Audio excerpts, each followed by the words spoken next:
নবীজির এই গরিব সাহাবীগুলো যখন ওই জায়গার মধ্যে থাকতে আরম্ভ করে দিলেন, তারা তো কালেমার ঘোষণায় দিয়েছে। আর ধনী সাহাবী যারা ছিল তারা সম্পদাদি টাকা পয়সা সুন্দর করে গচ্ছিত করে নিয়ে ঘর বাড়ি যা ছিল সব ছেড়ে তারা আবিসিনিয়ার দিকে হিজরত করে যাচ্ছে একটু শান্তি পাওয়ার জন্য।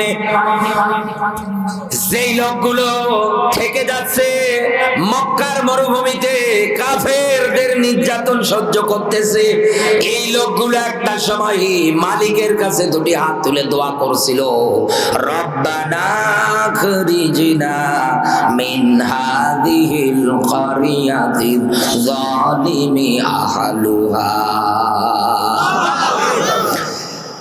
এই লোকগুলো কেঁদে কেঁদে মোনাজাত করে ডাক দিয়ে বলেছিল, রব্বানা আখরিজনা মিন হাযিহিল ক্বরিয়াতিল যালিমি আহলুহা। রব্বানা, হে আমাদের রব, তোমার কাছে সাহায্য চাই। প্রথম নাম্বার সাহায্যের ধরনটা দেখেন, সবার প্রথম সাহায্য চাচ্ছে আল্লাহর কাছে। এই সাহায্যের ব্যাপারে যদি ব্যাখ্যা করা যায়, এবার আপনাকে কোরআনে কারিমের মধ্যে আসা লাগবে। আপনি আজও দুনিয়ার ময়দানে ইমানের পথে, ইসলামের পথে টিকে থাকতে গিয়ে দুনিয়ায় যদি মালিকের সাহায্য পেতে চান, সে আমার মালিক যেন আমাকে দুনিয়ায় সাহায্য করে। আল্লাহর পথে লড়াই মানে মারামারি করা না। আল্লাহর পথে লড়াই মানে এই দুনিয়ার ময়দানে ইসলামের যারা ঘর বিরোধী তাদেরকে যেখানে পাবেন ওই জায়গার মধ্যে কুপিয়ে মারবেন না। এই দুনিয়ার ময়দানে আল্লাহর পথে লড়াই মানে কাফের বেঈমানেরা যদি ইসলামের বিরুদ্ধে কোনো কথা বলে তাহলে তাদের জন্য আমাদের জিহাদ করা ফরজ। এটা মনে রাখবেন। হাদিসের পরিভাষায় দুনিয়ার ময়দানে সবচাইতে বড় জিহাদ হচ্ছে এখনকার সময় আমি যেটা মিলিয়ে দেখতে পাচ্ছি, দুনিয়ায় যারা জালিম এদের সামনে দাঁড়িয়ে সত্য কথা বলে টিকে থাকা। কারণ এখনকার জামানা হিসাব অনুযায়ী এই দেশের হাজারো বড় বড় টুপি দাড়িওয়ালাদের ভিতরে কোরআনের অঢলগা। তারা চাই না কোনোভাবে একটা মঞ্চে, একটা জায়গায় কোনোদিন আল্লাহর জমিনে আল্লাহর দ্বীন আর ইসলাম বাস্তবায়ন হোক, এই ব্যাপারে কোনো বক্তব্য, কোনো পদক্ষেপ তাদের নেই। কানে হাত দিয়ে দেবে একটা করে টান, এক টানে 1.5-2 ঘন্টা ওয়াজ করে বাড়ি চলে যায়। এই 1.5-2 ঘন্টার মধ্যে বক্তব্যের মধ্যে দিন কায়েম হোক, একটা বক্তব্য তার আপনি খুঁজে পাবেন না। কি আপনি কিসের ইমানদার দাবি করেন? কি দেখে আপনি মুখের মধ্যে দাঁড়িয়ে রেখেছেন? যার আদর্শে দাঁড়িয়ে রেখেছেন তিনি আল্লাহর জমিনে লড়াই করেছিলেন, জিহাদ করেছিলেন, সংগ্রাম করেছিলেন। আর যুদ্ধটা হচ্ছে একটা কৌশল। লড়াই, সংগ্রাম, যুদ্ধ এটা একটা কৌশল। আর আমরা এদেশে এমন কায়দার মানুষ গো, আমার চোখের সামনে নিরপরাধ ভাইরা মাই খায়, নির্যাতিত হয়, অপমান অপদস্থ হচ্ছে, তাও আবার আমার রক্তি একজন মুসলমান ভাই এই কথা বলে না কেন? কোনো পদক্ষেপ নেই আমার, কোনো ভূমিকা নেই আমার। মানুষটাকে বাঁচানোর জন্য, তার পাশে দাঁড়ানোর জন্য একটু চেষ্টা, চিন্তা, টেন্ডেন্সি আমার নেই। আর আপনি দোয়া করেন, আল্লাহ মরণের পরে আমাকে আবু বকরের সঙ্গী সাথী বানিও। আল্লাহ বানাবে, ঘোড়ার ডিম পরে চাল। আসসালামু আলাইকুম ওয়া রাহমাতুল্লাহি ওয়া বারাকাতুহু। নাহমাদুহু ওয়া নাস্তাঈনুহু ওয়া নাস্তাগফিরুহু ওয়া নু'মিনু বিহি ওয়া নাতাওয়াক্কালু আলাইহি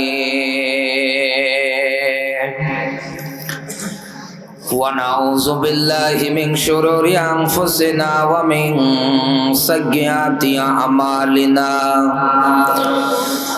من يهدي الله فلا مضل له ومن يضلل فلا هادي له ونشهد أن لا إله إلا الله وحده لا شريك له ونشهد أن سيدنا ومولانا محمدا عبده ورسوله الذي أرسله بالحق بشيرا ونذيرا وداعيا إلى الله بإذنه وسراجا وقمرا منيرا فقد قال الله تعالى في كلامه المجيد وبرهانه التوحيد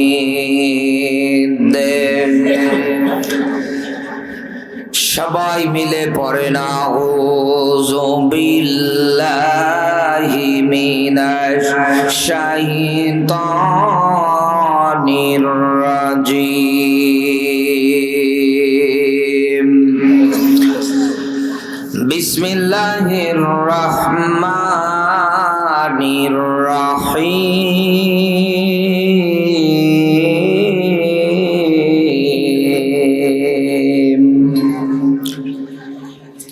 ইয়া আইয়ুহাল্লাযীনা আমানু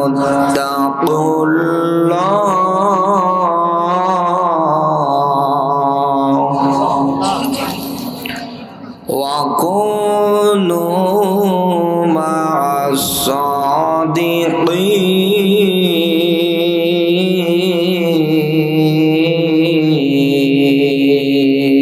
الصادقين صدقت يا ربنا إن الله وملائكته يصلون على النبي يا أيها الذين آمنوا صلوا عليه وسلموا تسليما اللهم لا إله إلا أنت الحكيم خالص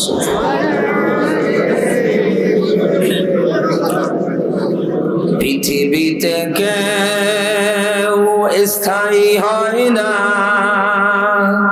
হোক না সে ফিরআউন কিবা নমরুদ কেউ ভাবে চিরকাল রয় না পৃথিবীতে কেউ স্থায়ী হয় না হোক না সে ফিরআউন কিবা নমরুদ কেউ ভাবে চিরকাল রয় না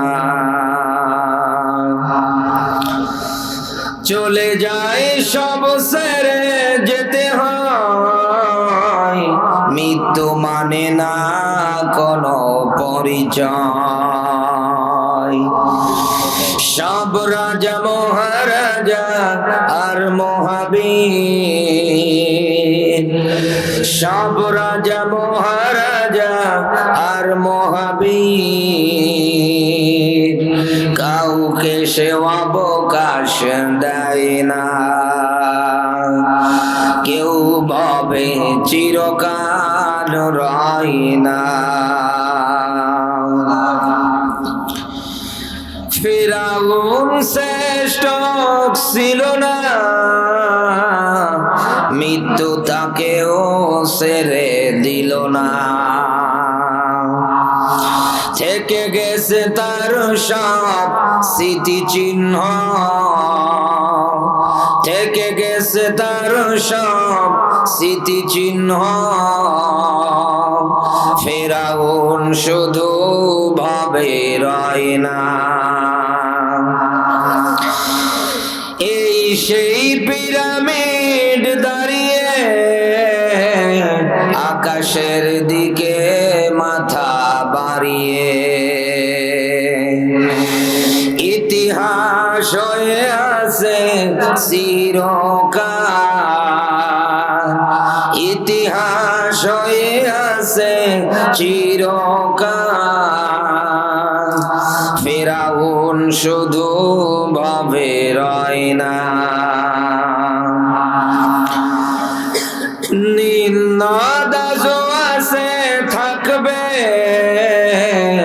চিরদিন সত্যকে ডাকবে,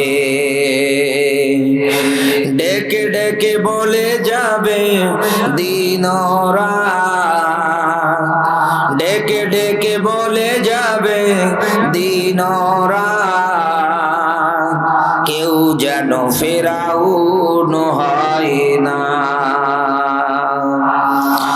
পৃথিবীতে কেউ স্থায়ী হয় না, হোক না সে ফেরাউন কি নামরূদ, কেউ ভাবে চিরকাল রয় না। আলহামদুলিল্লাহ। বাংলাদেশের ঐতিহ্যবাহী জেলা যশোর, চৌগাছা থানার অন্তর্গত ফুলসারা শেখপাড়া যুব সমাজের উদ্যোগে ঐতিহাসিক তাফসিরুল কোরআন মাহফিল। আজকের এই তাফসিরুল কোরআন মাহফিলের সভাপতির আসনে যিনি আছেন, জেনার থাকার কথা, হাজিউল হারামাইন সদাবাজন ব্যক্তিত্ব জনাব আলহাজ অ্যাডভোকেট এনামুল হক, জজ কোর্ট যশোর। হায়াতে তাইয়্যিবা সিহাতে কুল্লিয়া কামনা করছি, আল্লাহ যেন দান করে, বলেন আমিন। আরো জোরে বলেন আমিন। আজকের এই মাহফিলের আমার আগে যিনি কথা বলেছেন, এটা টাইট দেন তো, একটু টাইট দেন।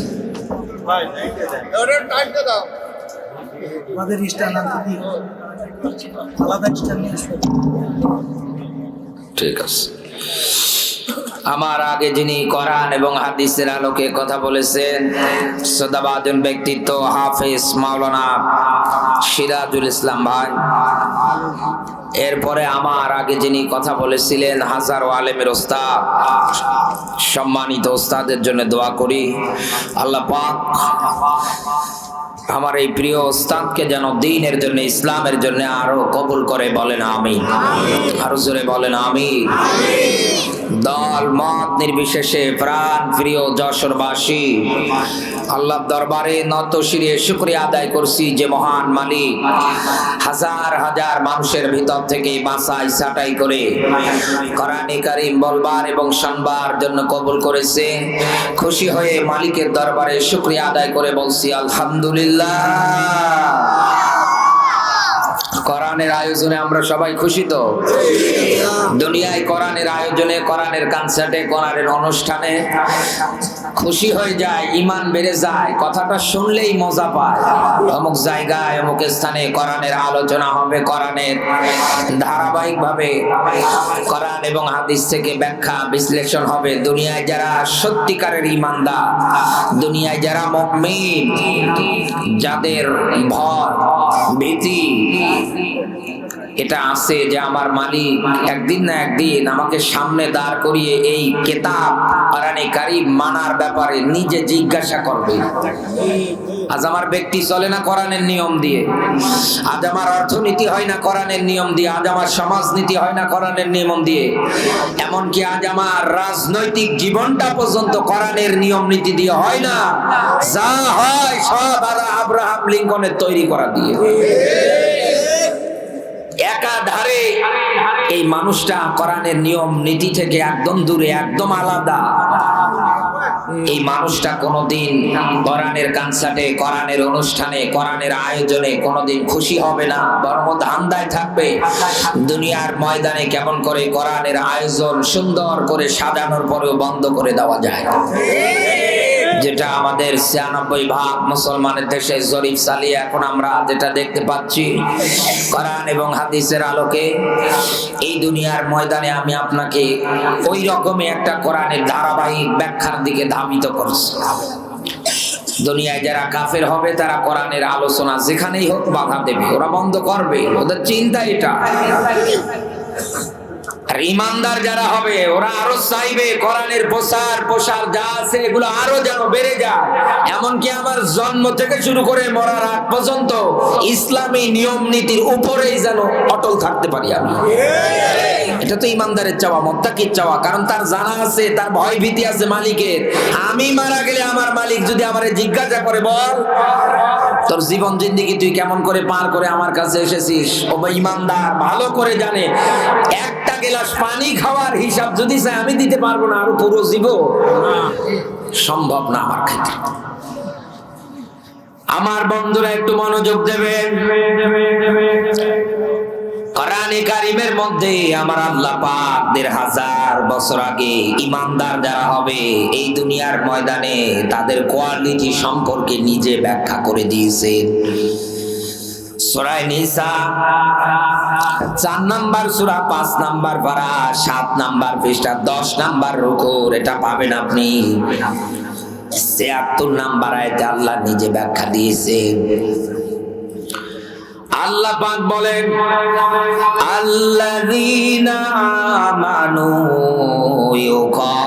ইউকাতিলুনা ফি সাবিলিল্লাহ।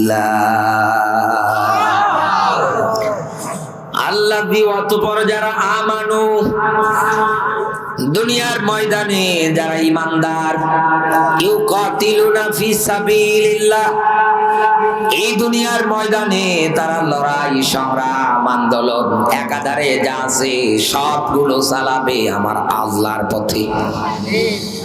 এই বাংলাদেশে এখন আপনি জরিপ চালিয়ে দেখেন তো ৯৬% মুসলমানের দেশে অনেক মানুষ জবাব দিয়ে শুধু বলে, আমি তো একজন ইমানদার, কারণ আমার মাথায় টুপি আছে, গায়ে বিশ্ব নবী মুহাম্মদুর রাসূলুল্লাহ সাল্লাল্লাহু আলাইহি ওয়াসাল্লামের মতো লম্বা সুন্নতি জামা আমার গায়ে আছে, মধ্যে দাঁড়িয়ে আছে। একাধারে এই লোকটা দাবি করে যাচ্ছে লোকটা দুনিয়ার ময়দানে ইমানদার, অথচ এই লোকটার সামনে যখন আপনি আল্লাহর জমিনে দিন প্রতিষ্ঠার জন্য দিন কায়েমের আন্দোলনের ব্যাখ্যা বিশ্লেষণের এরকম নিয়ম নীতি একটার পর একটা উঠাবেন, এই দেশের হাজারো ৫ ওয়াক্ত নামাজ পড়ে মুসল্লি গুলো বলবে হুজুর দিনকাল ভালো না। অথচ আল্লাহর ব্যাখ্যা যারা বলে ইমানদার তাদের ব্যাপারে আমার বক্তব্য, ইউকাতিলুনা ফি সাবিলিল্লাহ, তারা লড়াই করে, সংগ্রাম করে, আন্দোলন করে, মিছিল মিটিং যা আছে সব আমার রাস্তায় করবে। এই বাংলাদেশে এখন আপনি মিলিয়ে দেখেন তো এইরকম ইমানদার মনে হয় ঘরে ঘরে, হাজার হাজার মানুষের ভিতরে খুঁজে দেখবেন এইরকম ইমানদার আজ আপনি পাবেন না, যাদের দুনিয়ার ময়দানে আল্লাহর পথে লড়াই করা সংগ্রাম করাটা কিছুই মনে হয় না, এমনকি এ কথা শুনলে পর্যন্ত ওর কলিজাটা ছিদ্র হয়ে যায়। এ কথা বলে না কেন? ওর কলিজা ছিদ্র হয়, ওর জ্বালা পোড়া হয়। এই দুনিয়ার ময়দানে কোন মানুষ যদি তার জবান দিয়ে বলে আমি কোরআনের আয়াত এটা মানি না, ও কোনদিন আল্লাহর কাছে মুসলমানের কাতার বন্দী হতে পারে না। কোন মানুষ যদি বলে আল্লাহর জমিনে লড়াই সংগ্রাম আল্লাহর পথে দিন প্রতিষ্ঠার জন্য, আল্লাহর নিয়ম নীতি বাস্তবায়নের জন্য, আল্লাহর জমিনে আল্লাহর আইন প্রতিষ্ঠার জন্য আমি চেষ্টা চালাতে পারবো না, বন্ধু মিলিয়ে নেন আপনি আর আব্দুল্লাহ ইবনে উবাই কিন্তু ভাইরা ভাই। এক কথা বলে না কেন? ইতিহাস পড়ে দেখেন নবীজির পিছন বরাবর যেই লোকটা দাঁড়িয়ে দাঁড়িয়ে নামাজ পর্যন্ত আদায় করতেন, কাবার গিলাফ ধরে পর্যন্ত যেই লোকটা কাঁদতেন, আল্লাহর জমিনে ওই সময়ের মধ্যে দ্বীন আর ইসলাম কায়েম হয়ে যাক, বাস্তবায়ন হয়ে যাক, লোকটা শুধু চামড়ার মুখ দিয়ে একাধারে বলতো আমিও তো ইমানদার, কিন্তু আল্লাহর জমিনে দ্বীন ইসলাম বাস্তবায়ন হোক আব্দুল্লাহ ইবনে উবাই এটা কোনোদিনও চাইনি। নামাজ পড়ার পরেও লোকটার কোনো ইবাদত কাজে আসলো না। হাজী সাহেব যারা বসে আছে কেউ যদি তার জীবনের হজ আল্লাহর আদালত আদালতে কবুল করাতে পারে, লোকটা মাসুম হয়ে যায়, নিষ্পাপ হয়ে যায়। এই লোকটা হজ করেছে, উমরা করেছে, অথচ মারা গেল আল্লাহর বক্তব্য অনুযায়ী।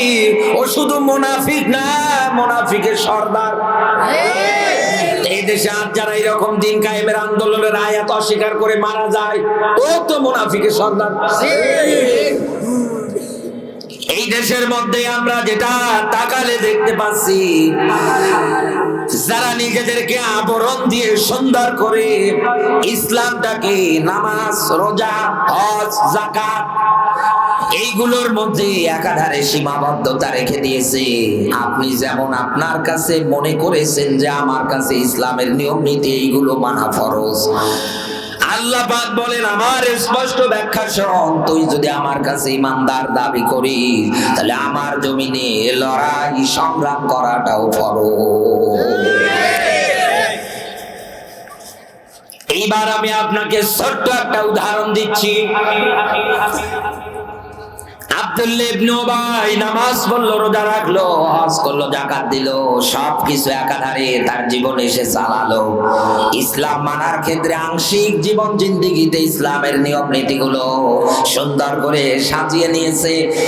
তার মানে যেগুলোতে সুবিধাবাদ আর জিন্দাবাদ, আর যেগুলো মায়ের আছে, নির্যাতন হবে, জুলুম হবে, ওইগুলোর পথের দিকে একটা দিনও হাঁটা দেয় না। এই কোয়ালিটির মানুষ যারা আছে তার জীবনী থেকে শিক্ষা নিয়ে আজকে আপনি বাড়ি যান। আপনি আসলে কি মারা যাওয়ার সময় ঈমান পেয়ে মরছেন না মুনাফিক হয়ে মরছেন? নবীজি আমার সাহাবীদের নিয়ে বসে আছে, এমন সময় তার সন্তান আব্দুল্লাহ আসার পরে ডাক দিয়ে বলে, হুজুর আমার সালাম নেবেন। নবীজি ডাক দিয়ে বললেন, বাবা তুমি কে? ডাক দিয়ে বলে, হুজুর আমি আব্দুল্লাহ ইবনে উবাইয়ের সন্তান আব্দুল্লাহ। আমার বাবা একটু আগে দুনিয়া থেকে বিদায় নিয়ে চলে গিয়েছে। আপনার কাছে আমার বাবা মারা যাওয়ার আগে ওসিয়ত করে গিয়েছে, হে নবী, 1 নম্বরে জানাজার নামাজটা আপনি নিজে পড়াবেন, 2 নম্বরে কাফনের কাপড়টা আপনার যেন একটা জুব্বা মোবারক হয়। নবীজি আমার সঙ্গে সঙ্গে নিজের গায়ের জুব্বাটা খোলার জন্য প্রস্তুতি নিচ্ছেন। এমন সময় হযরত ওমর পিছন দিক থেকে নবীজির জুব্বাটা সুন্দর করে টেনে ধরলেন, ডাক দিয়ে বললেন, হে নবী খবরদার আপনি এই মুনাফিকের বাচ্চার জুব্বা দেবেন না, কারণ আপনি কি ইতিহাস ভুলে গিয়েছেন? এই জমিনের ময়দানে আল্লাহর আইন বাস্তবায়ন করার জন্য যখন আমরা যাচ্ছিলাম উহুদের ময়দানে, এই লোকটা পিছন দিক থেকে 300 সৈন্য নিয়ে পলায়ন করলো, অথচ লোকটা মারা যায়, আর আজকে আপনি তাকে জুব্বা দিচ্ছেন। নবী আপনি জুব্বা দেবেন না? আল্লাহর নবী মুহাম্মদুর রাসূলুল্লাহ সাল্লাল্লাহু আলাইহি ওয়াসাল্লাম ডাক দিয়ে বললেন, ওমর তুমি আমার জুব্বা ছেড়ে দাও, এখনো আমার আল্লাহ পাক আমার নিষেধাজ্ঞা দেয়নি। সঙ্গে সঙ্গে সূরা তাওবার 80-84 দুইটা আয়াত ওমরের শানে আল্লাহ নাজিল করে দিলেন। নবীজিকে রেড সিগন্যাল দিয়ে ডাক দিয়ে বলছেন, হে নবী খবরদার ওর জানাজার নামাজ আপনি পড়াবেন না, শুধু জানাজার নামাজ না, ওর কবরের পাশে দাঁড়াবেন না, ওর জন্য দোয়া পর্যন্ত করবেন না। নবীজি আমার এরপরেও আয়াতের ব্যাখ্যা এসেছে, 70 বারের অধিকও যদি দোয়া করেন তারপরেও হবে না। তার মানে নবীজি বলেছিল, আল্লাহ আমি 71 বার দোয়া করব, এরপরে পরের অংশটুকু নাজিল করে দিলেন। হে নবী শুধু 70 বার না, 71,071 কোটি বার যদি আপনি এই মুনাফিকের জন্য দোয়া করেন, কোনদিন আমার আল্লাহ কবুল করবে না। শুধু এতটুকুনি না, এই রকম মুনাফিক ক্যাটাগরি নিয়ে দুনিয়ার থেকে যারা বিদায় নিয়ে চলে যাবে, হে নবী আপনি এদের জন্য যতই দোয়া করেন কোনদিন আমি আল্লাহ কবুল করব না। শুধু আপনি না, আপনার ওয়ারিস নায়েবে নবী দুনিয়ায় যারা হবে, এই রকম মুনাফিকের কাতারে থেকে যারা মারা যাবে, এরাও যদি ওদের জন্য দোয়া করে, এই দোয়ার মধ্যে সারানারও মূল্য নেই। বিবেকটা খাটান তো এই জায়গায়। বিশ্ব নবী মুহাম্মদুর রাসূলুল্লাহ সাল্লাল্লাহু আলাইহি ওয়াসাল্লামের কোন বিষয় দোয়া করা লাগতো না, শুধু মনে আসলে সঙ্গে সঙ্গে আল্লাহ কবুল করে নিতেন। সুবহানাল্লাহ বলতে পারেন না? অথচ এই লোকটা হাত উঠাবে 70 বারের অধিক, তারপরেও আল্লাহ পাক বলেন দোয়া কবুল হচ্ছে না, হবে না। আর আমরা কি নবীজির চাইতে বড় হুজুর? আরো জোরে বলেন। ইতিহাস থেকে শিক্ষা পাওয়ার পরে মানুষ তার জীবনে নেয় না, না নেওয়ার কারণে এই দেশের হাজারো আলেমেরা, হাজারো টুপি দাড়িওয়ালারা মাথায় পাগড়ি বেঁধে বিশাল বড় ডক্টর আল্লামা লাগিয়ে এই দেশে আছে এই মুনাফিকদের পাঁচাটা গোলাম হয়ে বসে আছে। নবীজির দোয়া যে জায়গার মধ্যে কাজ হয় না, তোমার খাওয়া আছে তো ও যে কায়দায় মারা যাচ্ছে, ও তো একই কায়দায় মারা গেল। আমার বন্ধুরা, এখন আমার আপনার কাছে প্রশ্ন, এই দুনিয়ার ময়দানে আল্লাহ ব্যাখ্যা দিয়েছে ইমানদার যারা আছে তারা লড়াই করবে, সংগ্রাম চালিয়ে যাবে আজীবন দুনিয়ার ময়দানে আল্লাহর পথে। কেন লড়াই করবে, কেন সংগ্রাম করবে? আল্লাহ পাক এইবার এই আয়াতের ব্যাখ্যাটা কোরআনে কারীমের সূরা নিসার ৭৫ নম্বর আয়াতে নিজে দলিল দিচ্ছেন।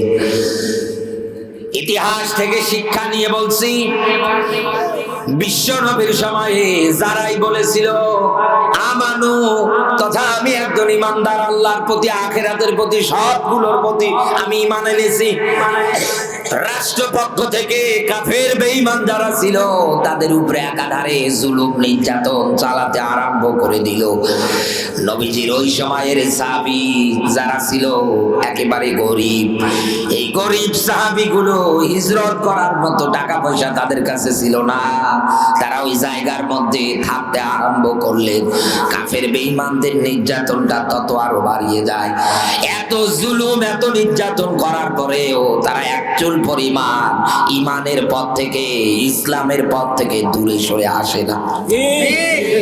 আর আমরা 500 টাকার নোট যদি হাতে দেয়, এদেশের হাজারো মানুষ আছে ও বদলিয়ে যায়। কথা বলে না কেন?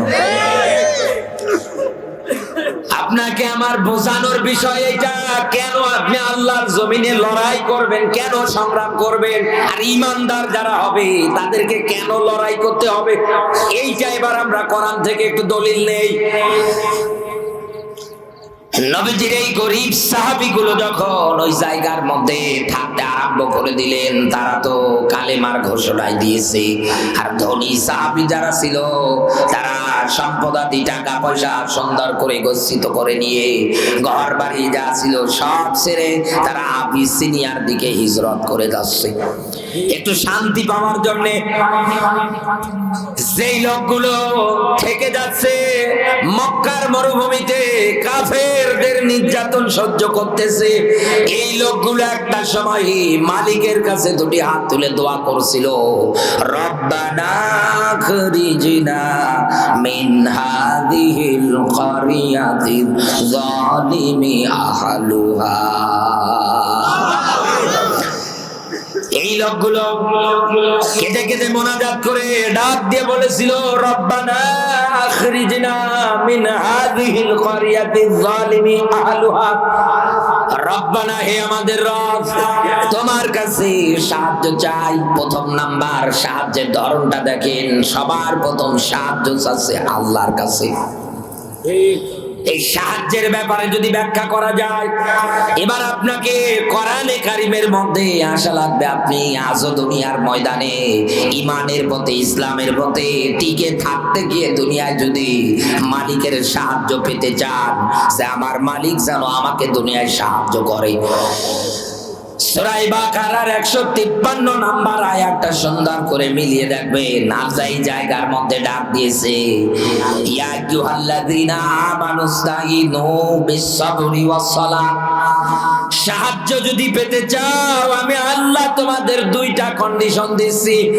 এক নম্বরে, দুনিয়ার ময়দানে যত নির্যাতন, যত জুলুম, অপকর্ম দুনিয়ায় যেটাই তোমাদের উপরে কাফের বেঈমান যারা আছে, রাষ্ট্রীয় পক্ষ থেকে যে দিক দিয়ে চাপিয়ে দেখ না কেন, হাজারো মিথ্যা অপবাদ দিয়ে তোমাদের উপরে তহমত লাগিয়ে দেখ না কেন, এক নম্বরে আমার কন্ডিশন, ধৈর্য ধারণ করে টিকে থাকো। দুই নম্বরে ওয়াসসালাহ, নামাজের মধ্যে দাঁড়িয়ে যাও। কথাকার আরো জোরে বলেন।